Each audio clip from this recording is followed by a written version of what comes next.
Hello everyone.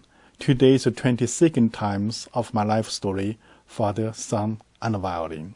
We'll go to chapter 9, the third story. I got Teacher Lau in trouble. Before I go on about Teacher Lau, I have to tell a little story about our Mao team. As I described in earlier chapters, the school and the Mao team was governed by factory workers. The one in charge of our Mao team was Representative Chuan. Though Teacher Lau made every effort, they could not get along well. There were just too many disagreements on too many fronts. Teacher Lau compromised as much as he could regarding all issues except one: Chuan trying to abuse our team girls sexually. One day after rehearsal, Representative Chuan ordered Lu Xiaobing to go to his office, alone, to have a heart-to-heart talk. Teacher Lau knew exactly what was going to happen. Therefore, as soon as Lu went into Chuan's office, he told me that Lu wanted me to look after her school bag, and of course, Lu's whereabouts. It had been a long time since I had the chance to look after Lu's school bag. I was so delighted that I rushed to Representative Chuan's office. I did not even bother to knock on the door, but pushed straight in. Yet the door was locked from inside. I shouted, "Lu Xiaobing, I'm here! Pass your school bag to me!" Very naive. A few seconds later, the door opened. Lu looked uneasy with red face and eyes. Lu avoided eye contact and quickly ran away.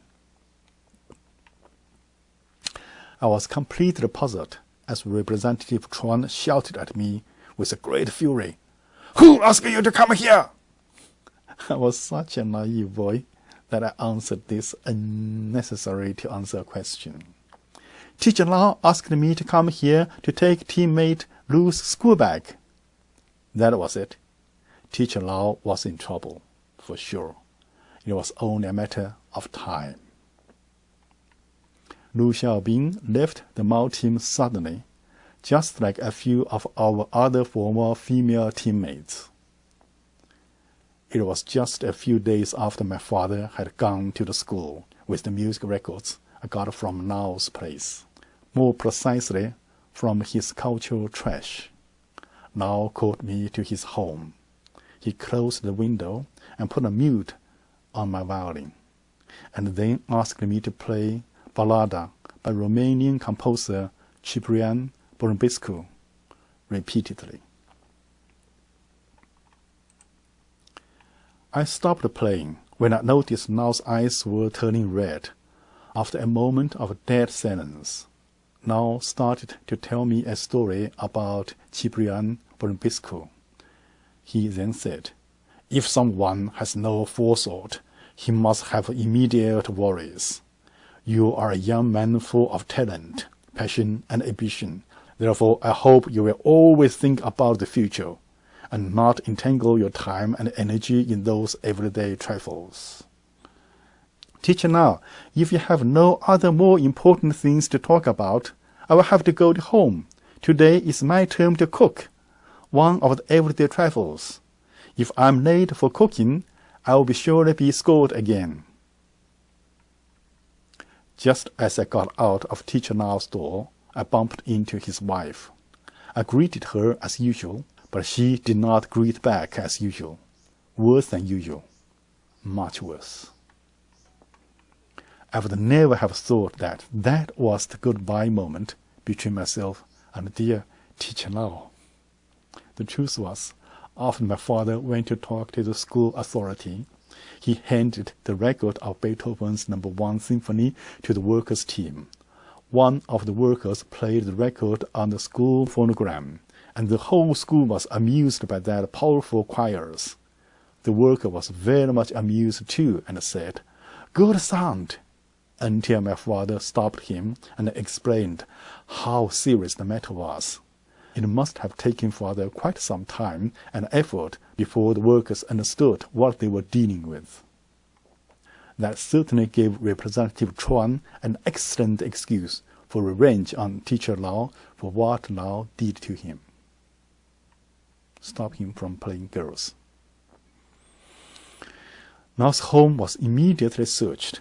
Thanks to my father's knowledge and instruction, the working class team found old cultural trash, the Western classical music tapes and records. Teacher Lau was sent to a countryside village school as a punishment for his wrongdoing. Even today, when I recall that matter, I feel grief in my heart. I'm sorry, Teacher Lau. Teacher Lau was not the only one dragged into the trouble caused by my father. Marshall Mao's home was also searched, as Ma's father was a so-called reactionary academic authority intellectual.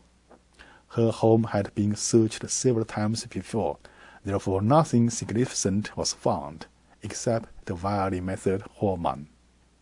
But something much worse happened when one of the workers dropped Ma's violin on the ground while conducting his search.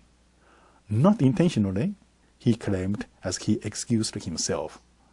The violin had a few cracks on the top, and the neck fell off of the body. Ma narrated her calamity with tears. I immediately took her to see Master Zhou, the one who taught me how to make my first violin. Surprisingly, the good and warm-hearted Master Zhou rejected my knocking at his door. On our way back, Zhou's daughter chased up behind and handed me a piece of pigskin hide glue, a special glue for making and repairing violin hide glue. She told us that her father was strongly warned by the school workers' team, though as a worker himself, his home was spared a search. Zhou's daughter's story scared us.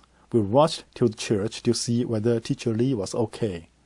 Thanks God, Teacher Li remained untouched. What a relief. I was really relieved I had not exposed anything about Teacher Li to my father. I used all my knowledge and craftsmanship learned from Master Zhou to glue Ma's violin head and my violin body, the one aunt bought for me at the May 1st cultural store, together, so that Ma would have a violin to play for the time being. Without Teacher Lau, the school Mao team became a group of repartee. After Lu Xiaobing left, Wang Shiyi also left, so we both quit the Mao team and concentrated on home practice. Thanks to my father, calamity fell upon my teachers, schoolmates, and friends. This turned my love for him to hatred and a steadily growing desire for revenge.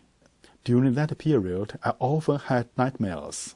If it was not the sky falling down, it was someone chasing me, trying to kill me. Each and every time it came to that critical moment, I could hear others calling, "Mama!" Yet I had no one to call for help. At that point, I became clearly aware that I, as one of the communist products, who wanted to be a human individual, different from the party-modeled pattern, stood there all on my own. I had no communist party to rely upon, nor the party member parents who manufactured me. No matter what happens to me, obstacles encountered, adversity faced, difficulties to overcome, the one and the only person in the whole world I could rely upon was I, me, and myself. This fact left me with no choice but to fight my own way out, studying and working hard to make myself strong enough to change my living conditions. My better and happier life as an individual rather than a product in the future would be the best proof of my correctness in the lifestyle I choose to live. To be continued. This is a very powerful story today too. Next time we go to chapter 10, the second stage of my violin learning. Thank you for watching. Bye-bye.